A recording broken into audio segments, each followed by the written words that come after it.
Coming up on the launch. And what happened was some of the US bingo sites that were listed on this very, very basic website contacted me and said, can we advertise on your website? And that became the business. So it was totally by accident. Yeah, the cool kids nowadays would call it a pivot. 2006, America introduced a law called the UIGEA, which basically destroyed 80% of our business on a Friday night. Hi, welcome to The Launch, a podcast by founders for founders. I'm here today with Phil Fraser, founder of the Leeds Business Podcast. How are you doing? I'm good, thank you. Thanks for having me on. My pleasure. Today, what we're going to be going through is a bit about Phil's background. He's one of the most well-known people in Leeds. He's running one of the most successful podcasts. So I didn't think it'd be right for us to be able to do a series without having a nod to him. So welcome on board. Thank you.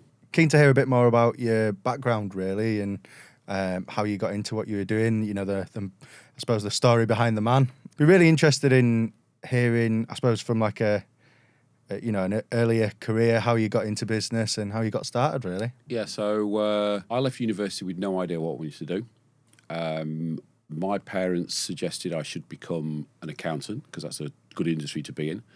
Managed to line me up with a friend as a trainee accountant. I lasted a year. The day I quit, the MD said to me, I think you've made the right decision.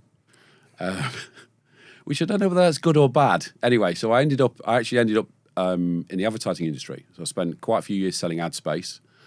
Ended up at an ad agency where I worked for 6 years. And this was towards the end of the 90s, so 98, 99.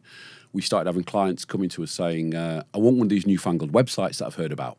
Yeah. So we thought, oh, shit, we better have what you'd now call a digital division. Yeah. And fortunately, one of the owners of the business made me account director of the digital division, as it was at the day. Yeah, we were making up as we were going along. As is often the way. Yeah, always the way. And I'd been at the agency for about 6 years, and for a while I'd been thinking, I want to go client side. So when you work in an ad agency, you tend to put ideas in front of clients and say, pick which one you want. And I thought, I want to be on the other side. And with that, I also thought, and this is a really weird thing to say nowadays, at the time, I thought, this internet thing might have some legs. Yeah. Good foresight. Yeah, well, a little bit. And I thought, okay, well, I want to go client side. I want to do something internety. But if this internet thing doesn't work, I want to go somewhere safe. So I ended up at William Hill. And I was recruited to launch their first ever online casino.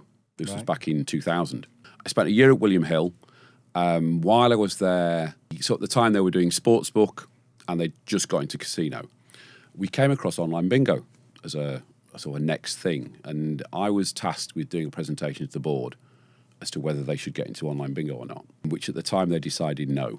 End of that year, I left the business, started doing a bit of online gaming consultancy, and then I remember one day a friend of my brother's came to me and said, this online gaming sector is really interesting. And I said, you want to be in online bingo? That's going to be the next big thing.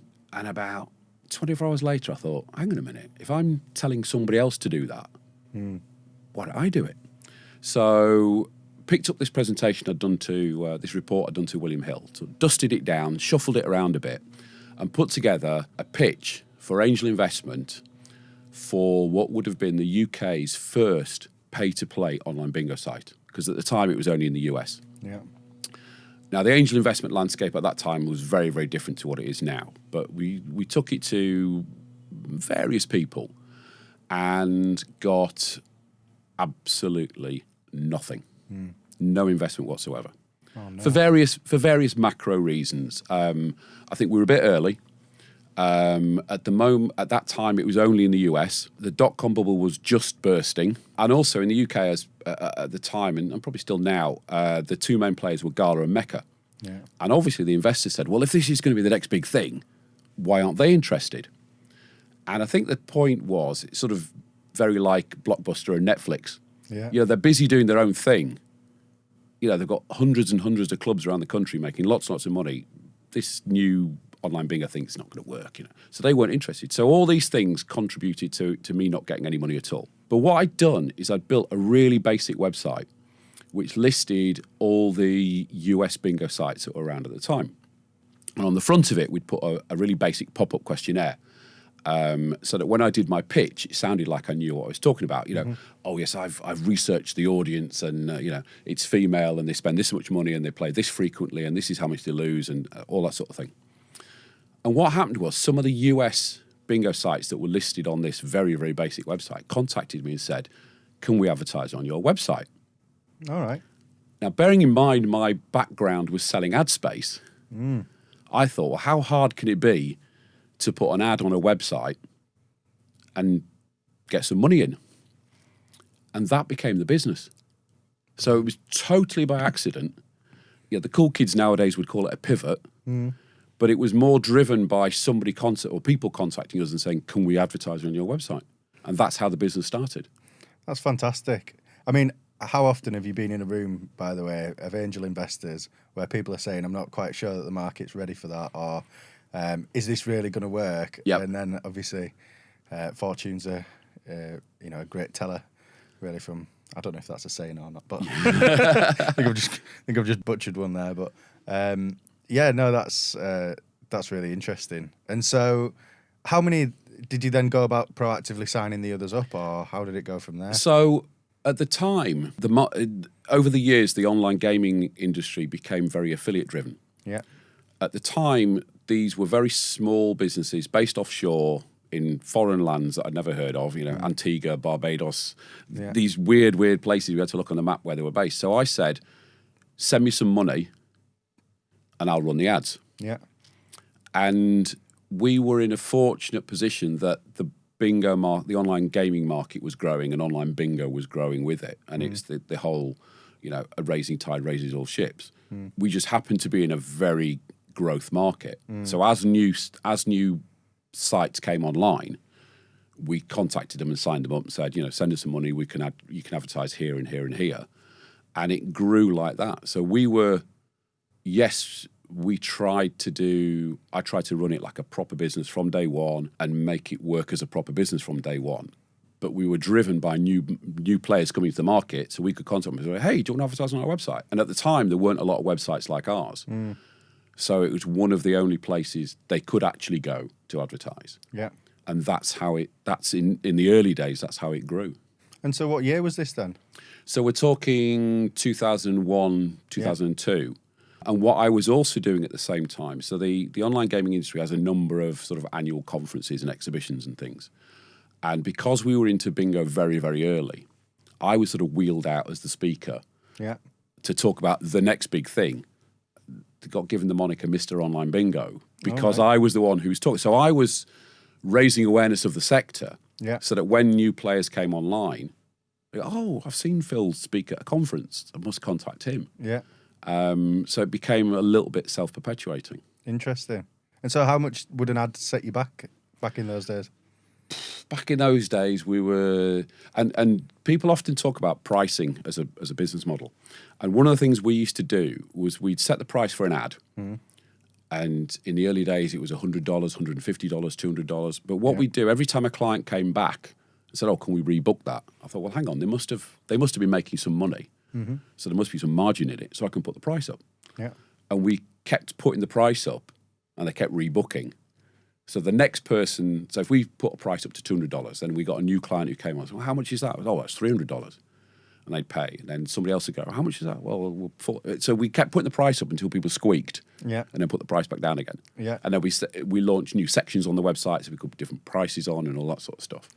So we had, people talk about flexible pricing now on gig tickets and things like that. We were making the rate card up as we went along until people complained. Yeah. But I mean, I suppose the first thing that you had there was the leads to be able to do that. And Correct. Once you've got the leads and once you've got the opportunities, then I guess you can kind of see what the market's prepared to pay. And I think it's Daniel Priestley, actually, who talks about supply and demand tension. And I guess you managed to create your own supply and demand tension there. And I suppose all credit to you. Yeah. And so did you have any point where you wanted to get into business from an early age, or was there anything that kind of inspired you, or were there certain ways that you build readiness to have your own business? I think, in answer to the first part of the question, at no point did I proactively think, I want to be an entrepreneur, I want to run my own business. Yeah. It sort of happened. The first half of my career, yes, I was career driven and want to get up the career path to become a manager, a director, whatever it might be. There was no real driver to be my own business owner until that sort of light bulb moment. Yeah. But what I did was I took all the learnings from all the different places I'd worked. So, very early on I learned sales. I did cold telephone calls. That's the hardest sell to do. Absolutely. I learned about double entry bookkeeping and P&Ls from being a failed trainee accountant. Yeah. I did a stint as a recruitment consultant. Yeah.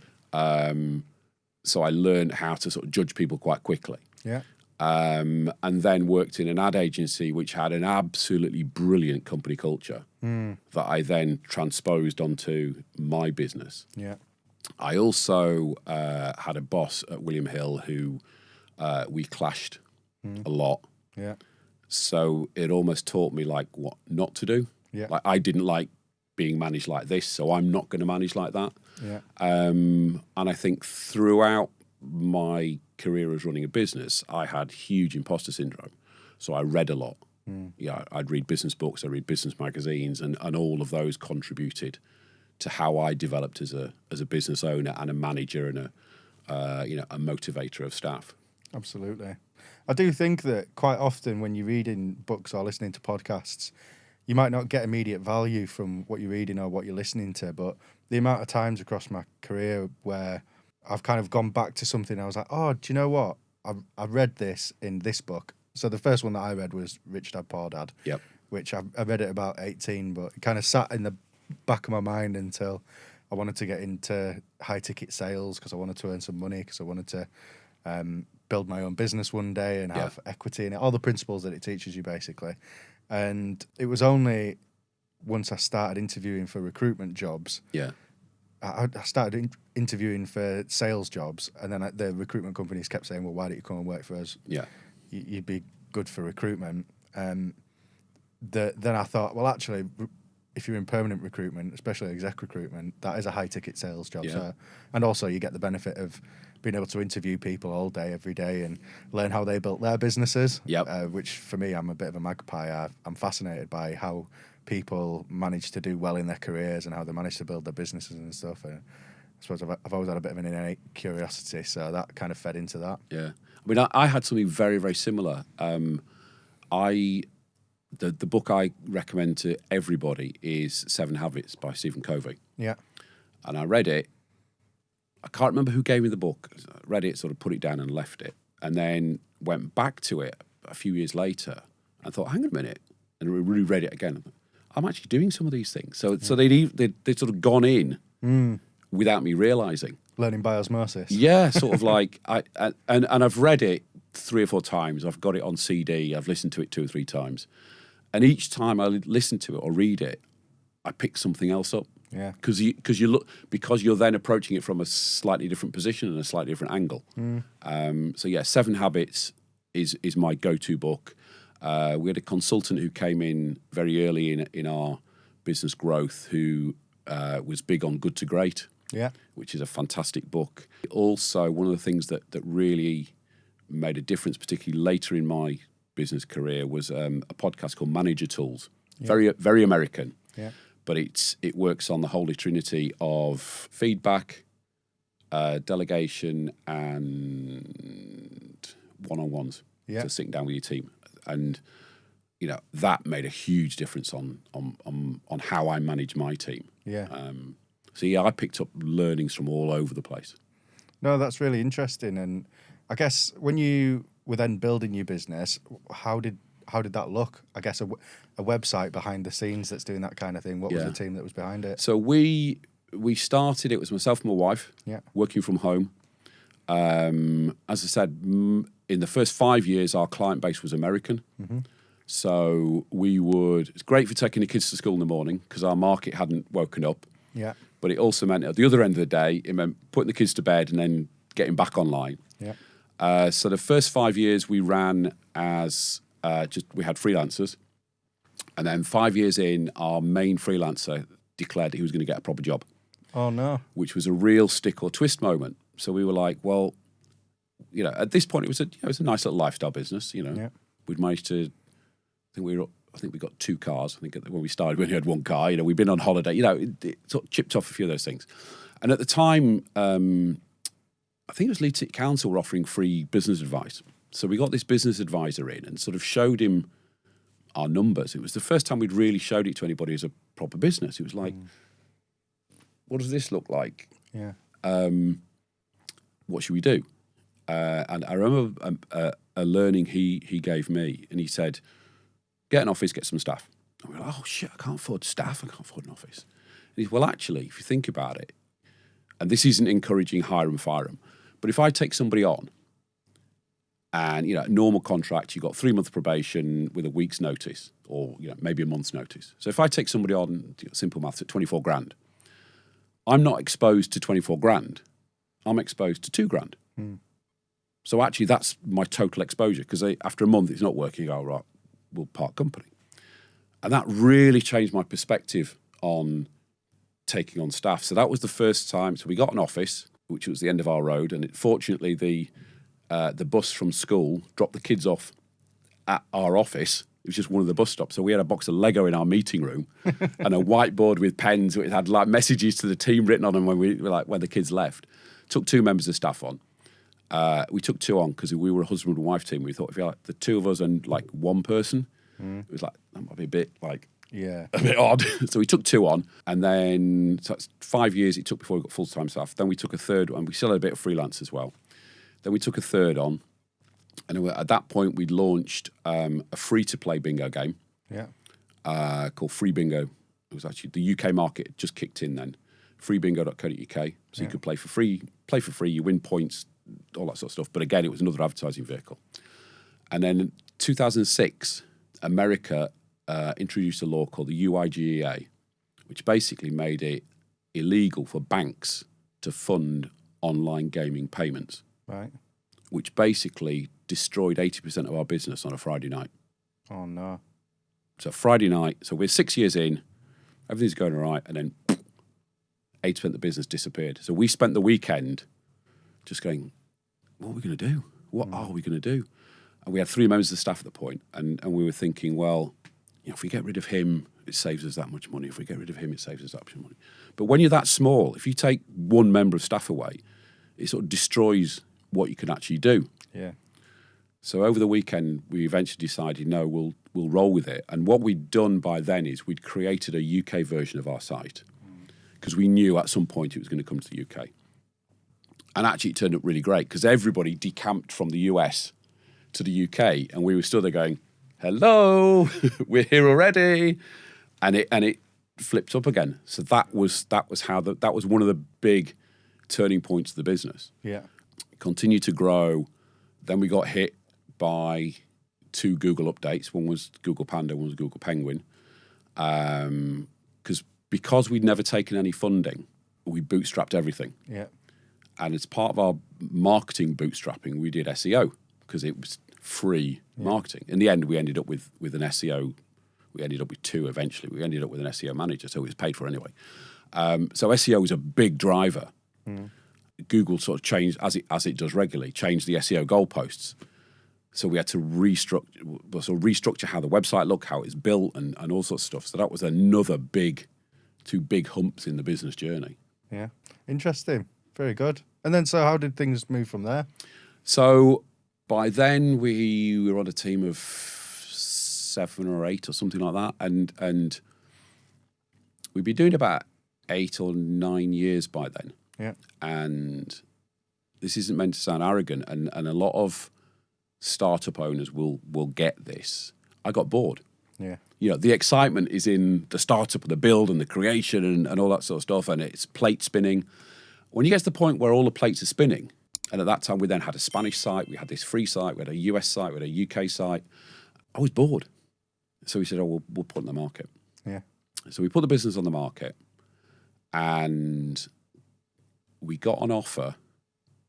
It wasn't a brilliant offer. It was an okay offer. It wasn't enough to retire on. And my wife always used the analogy of a bath. So when you're running a business, the tap's on and there's money coming in, and the plug's out, and you're spending money on whatever you're spending money on. What you do when you sell is you fill the bath to the rim with money. Yeah. and then you turn the tap off, but the plug's still open. And it was like, well, this bath isn't going to be full enough. So we went back to the agent and said, no, we're not accepting the offer. She went bananas. We ended up in court with that one. Really? Yeah, because I always thought it was like selling a house. So you put a house on the market. If you decide you're not going to sell it, you just take it off the market. Yeah. The contract we'd signed, and I think this is probably relevant to lots of business sales contracts, sort of said something like, if you pull out of this and there's an offer on the table, you pay X. Yeah. So we ended up tribunal, and we had to pay a load of money to get out of it. Oh, really? Which was a bit painful. Nice learning. Business learning. There's a business learning lesson number one. But plan B was always to get somebody else in to run it and take a step back. So we got somebody in, which was a huge learning for me as a business owner.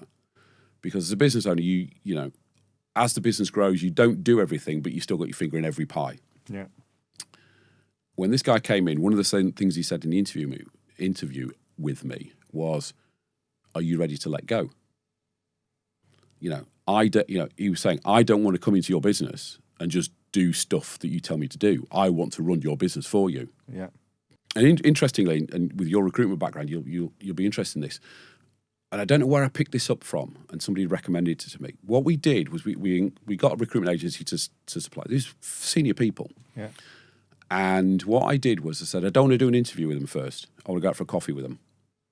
Just no CVs, just coffee and a chat. Yeah. And obviously the people who were coming knew it was sort of part of the interview process. But it worked amazingly well to really understand the person. Yeah. Because just psychologically, although they knew it was an interview, they dropped all that professionalism. Well, not that professionalism, but that whole thing you do in interviews. And it was a great way of really getting under the skin of people. Yeah. So we did that as first interview. Second interview was like a proper CV interview. And the third interview we did, we gave them a task to do. We gave them a couple of tasks to do, which was almost like testing, like if you got the job, how would you do it? So it was a really interesting process. Anyway, so this guy came in, wasn't from an online gaming background, but was from a digital background. So he brought lots of new ideas in. But we had to sit down and we had to go through a process of, and I asked this of my clients when I do my sounding board stuff with people, have you got a job description for your roles and responsibilities for yourself as a business owner? Almost everybody says no. Because unless you have, you don't know whether you're stepping on the toes of other people. Yeah. Like who should do that. So I had to create a roles and responsibilities for him, and I had to create a roles and responsibilities for me, partly to ensure I wasn't treading on his toes, and partly to ensure I was doing the things I should be doing. So I ended up with 3 tasks. One was managing and motivating him. One was like a joint task with him to set the business strategy. Yeah. And the third one was putting the finance and mechanism in place for him to deliver what I'm asking him to do. Yeah. So I had to create not brand new, but a very specific role for me. And it was amazing the first time one of my team walked into my office and said, "Oh, Phil, can I talk to you about this or this?" And I was like, "No, go speak to Simon." And he was like, "Whoa." Brilliant. And they were, part of the team were like, "Who's this guy? He's not from online gaming. He doesn't know what he's talking about." Yeah. And it took a while for that to work, but he brought lots and lots of new stuff to the table. And as you do as a startup business, you often sort of processes and systems are like, "Oh, well, I did it at my last company like this, so that's the way I do it." So he brought, as external people to lots and lots of businesses do, and this is where I'm a big advocate of coaching and being a sounding board, is why do you do that? Why do you do it like that? What's wrong with that? Why are you still using that system, software, process, whatever it might be? So he brought a whole new view to the business and took us up another level. Yeah.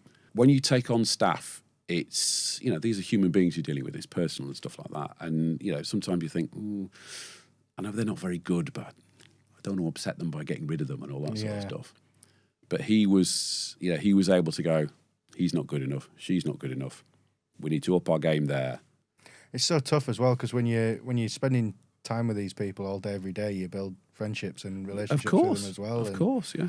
my main thing was always trying to help people along their journey and trying to give them whatever skills, expertise that you can, and sometimes putting an arm around them or trying to help them at at certain points, and then kind of to be clinical about it. It's almost contradictory, but I guess an external person in the business can do that. And I think one of the things I learned, and this was sort of during this time, again, I had a friend of mine who introduced me to the concept of the brilliant jerk. I don't know if you've come across this.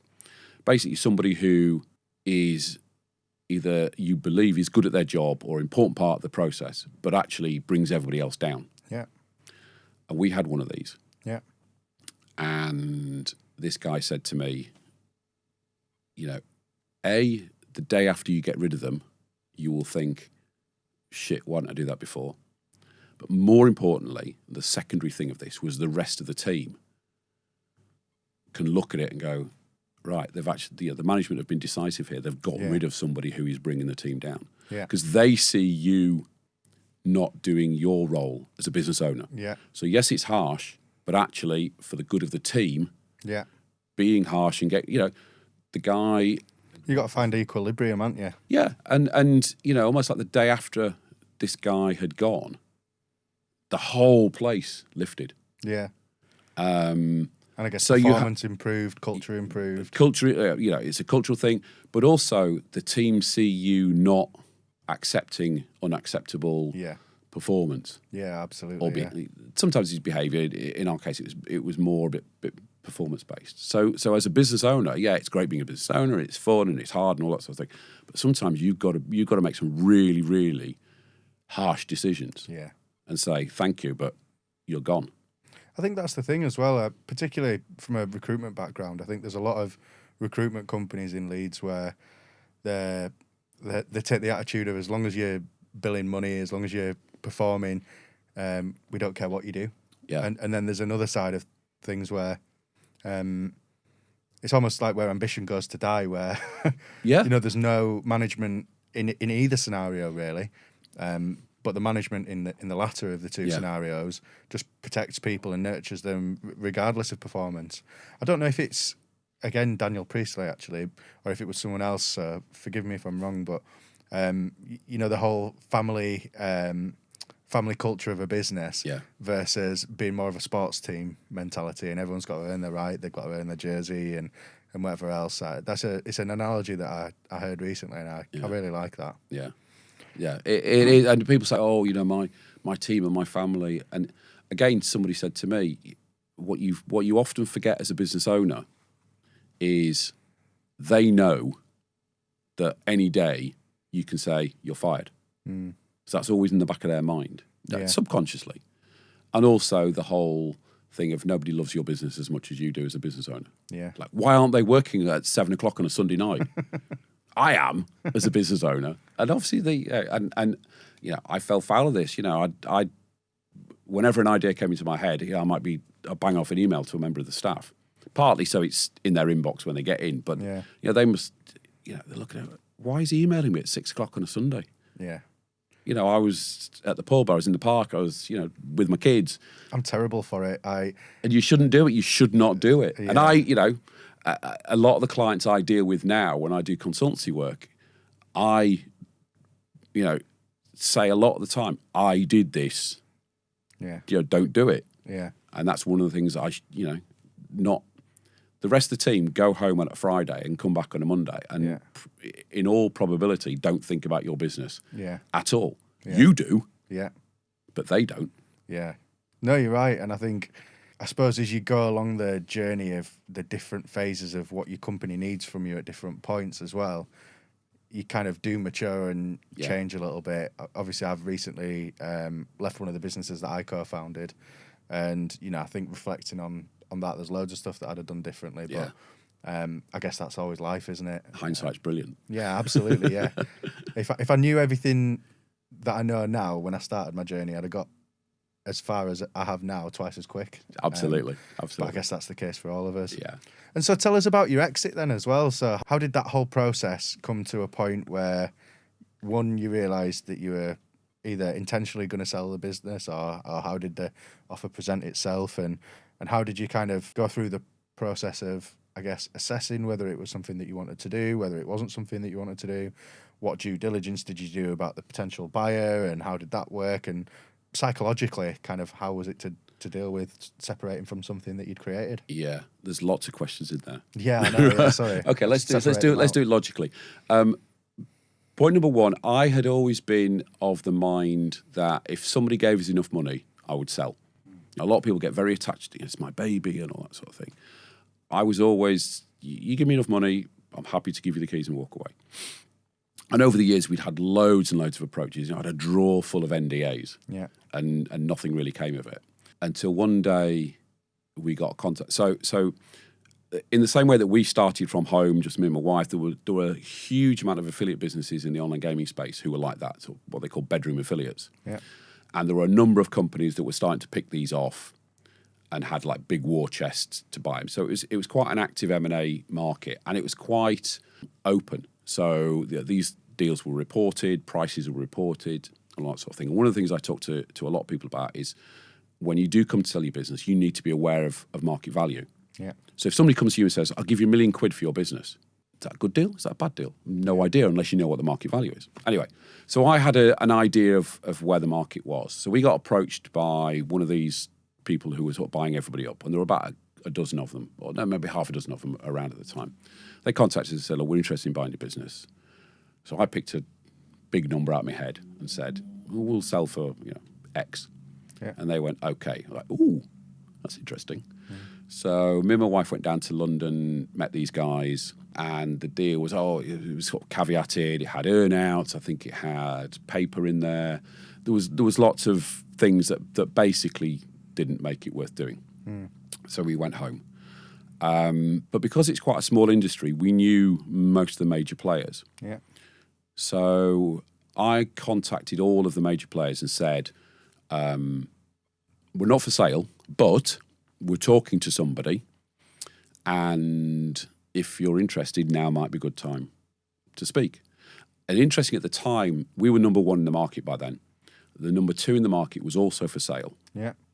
And we'd made some inquiries to acquire them, which would have been a really good deal. So that was our plan B. Whether we'd be able to buy them or not was a different issue. And then one of these people came back to us and said, yeah, we're interested. So we sat down with them, and we had a deal that was part loan note, part paper, part cash. Yeah. And I had a friend who's in M&A, and he sort of advised me and said, it's not bad, it's quite good, and that sort of thing. And I was 2 days away from signing heads of terms when a third company approached us and said, we're interested as well. And I said, well, look, I'm just about to sign paper here. I don't want to just change horses just like that. I'm not that type of person. My word is above bond. And they said, well, what do we need to do? I said, well, you need to move the dial from a financial point of view and from a deal structure point of view. And this is something that again, I talk to people a lot about, is actually there are two aspects to selling your business in terms of the price. One is price, and one is structure of the deal. Yeah. And to explain this example, somebody once said to me, I will go to any business and say, I'll buy your business for whatever price you want to sell it for, but I get to work out, I go by my structure. So I'll buy your business for 10 million. You go, yeah, fantastic. So, okay, I do the structure. I'm going to pay over 100 years. So the structure is as important sometimes as the price. Yeah. So anyway, these guys came back within 2 or 3 days, and this was by phone and by email. Really, really simple. And he moved the dial in terms of the price, and he really moved the dial in terms of the structure. Yeah. And because we knew what the market value was, we knew it was a good deal. Yeah. So I had to go back to this other guy and say, really, really sorry. We're going with these guys. And I actually said to him, look, this is not a negotiation play. This is what we're going to do. So we agreed the deal, like I say, over the phone. We then, so it was a non-UK PLC. So they were on the AIM, but they weren't based in the UK. Yeah. They were based out of Israel and had an office in Cyprus. This is where we sort of ran into a bit of quicksand. So they had American lawyers, we had UK lawyers. Yeah. The heads of terms, which a heads of terms should be really, really simple, got really complicated. Yeah. And they had head of finance, head of sales, head of legal, all putting their 10 penneth in of what needs to be in the heads of terms. And we had a UK legal team who would say, well, this, the American terminology you're using doesn't work in legal terms over here. We also had a very unique issue whereby, because they didn't have a UK base, they didn't want any of our team. Now, anybody who's sold a business knows legally you have to, by the TUPE laws, you have to take the team with you. So we went back to our lawyers and said, well, what do we do here? And what they did was they said, okay, if you break TUPE laws, it then goes to employment tribunal and all that sort of stuff. So what you have to do is, in effect, buy off your team by saying to them, if you sign away your TUPE rights, you'll get X pounds of compensation. So we had to go back to our buyers and say, look, if you want to get rid of our team, you have to cut. You're breaking the law. You have to pay our team. So we had this very complicated thing where they had to pay our team off and all that sort of stuff.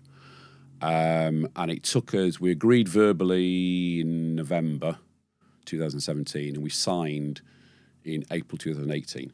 So it took quite a while to do DD. Yeah. The structure, I talked about the structure of the deal was we got 50% cash on day one. Yeah. We got, I think it's 25% cash halfway through on us doing certain things and handing over certain stuff. And the balance 90 days after signing. Yeah. So we got all our cash up front, pretty much up front. 90 days is just ridiculous. Yeah. No earn out. Here's the keys. They said to me quite early on, do you want to be part of the, do you want to carry on? I said, no, I just want to walk away. The hardest thing I ever did in my whole business career was stand up in front of the team and go, hey guys, we've sold the business, which in a way wasn't as shocking as it is in some cases because they knew the market was quite active. And the second half was, in 3 months, you've all not got a job. Yeah, I bet. But we're going to pay you off. So they all got very nice lump sums. And I said, look, you can all go for as many interviews as you want during that time period. So when we actually finished, the vast majority of the team ended up with big cash lump sum, tax-free. Yeah. Sort of finished on the Friday, went to new jobs on the Monday, probably with better salaries than we're paying us. So we made sure they were okay. The weird thing, and I've talked to lots of exited founders, the weird thing is the day after, we finished on a Friday. Yeah. And like the Monday, what do I do? Yeah. Like properly, what do I do? Is that why you set up the podcast yourself? Well, that came up, that's a while later. So after we sold, I pretty much took the summer off. We just didn't really do anything with no plans of what to do or anything like that. Started doing a bit of voluntary mentoring, worked with the Prince's Trust, worked with Young Enterprise. And what happened was lots of people with businesses came to me and were sort of asking for advice. What do I do with this? What do you think of this? What do you think of that? I'm thinking about selling. What does the process look like? All that sort of stuff. And it actually, so we sold 2000, to May 2018, it finished. The summer of COVID, I'd been numbing and ahhing about what to do. And I thought, do you know what? I could actually, if all these people are coming asking for advice and they seem to be getting benefit from me, bearing in mind I suffer from imposter syndrome, and it's like, who the hell's going to listen to me? Yeah. And you forget how much you've learned as you go through the business journey. And I thought, right, okay, I'm going to be, I call myself a business sounding board. So it's not a coach. I think a coach teaches you a skill. Yeah. A mentor is usually sort of a free thing and a guidance thing. Whereas the sounding board, I work specifically with business owners to help them, not to help their business. So I'm not going to go to your business and go, you need to do this and this and this and this. I help the business owner because as business owners, it's very lonely at the top. Yeah. And it's a cliche. It's lonely at the top. And, a lot of the time you can't stand up in a team meeting and go, hey guys, I'm not really sure what we should be doing, but this direction seems okay. What do you think? It's not exactly motivational. So to actually have somebody like me to sit down with and go, Phil, I've got this problem or I've got this opportunity. I don't know how to deal with it. I've got this issue. I'm thinking of selling. I'm thinking of buying. all these things that you've actually got nobody really to talk to. You talk to you, and the other thing is that the people you do talk to, so it might be mates who've got businesses, or it might be your accountant, or it might be your lawyer, or it might be your wife or your partner or your husband. They've all got a subconscious bias. They're not going to say to you, "That's a shit idea." Yeah. An accountant's not going to say, "Do you know what? Your business is knackered. You better close it down." They're not going to say that because they're going to lose a client. So they've got subconscious bias in them. So I'm completely independent, and I can say, "Have you thought about this? Have you thought about that?" And as I said earlier, something similar happened to me. This is how it played out. Have you thought about X and Y and Z? And what normally happens is they've got the answer. They just need it peeling out of them. Yeah. And in answer to the question, the way the podcast came about was I was marketing myself on other people's podcasts. That's great. Similar to this, turn up, talk for, I'll probably talk too long, but talk for 45 minutes. You're then marketing yourself to their audience as the podcast host. You've then got free content. I thought, oh, great. It's similar to my free SEO. Yeah. It's like, this is great. I get free content and free marketing. And then probably as you've done, at one point you go, how hard can it be to run your own podcast? Yeah. It's harder than you think, I think. And it's definitely harder than you think. But I've always been fascinated by people's business tales and their journeys and their learnings and all that sort of stuff.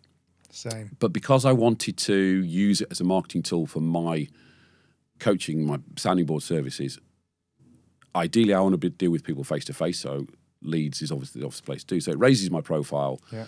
I get to learn lots of stuff. I get to teach people through them listening to my podcast, and hopefully it generates business that way as well. It's failed at doing that, I have to say. Has it?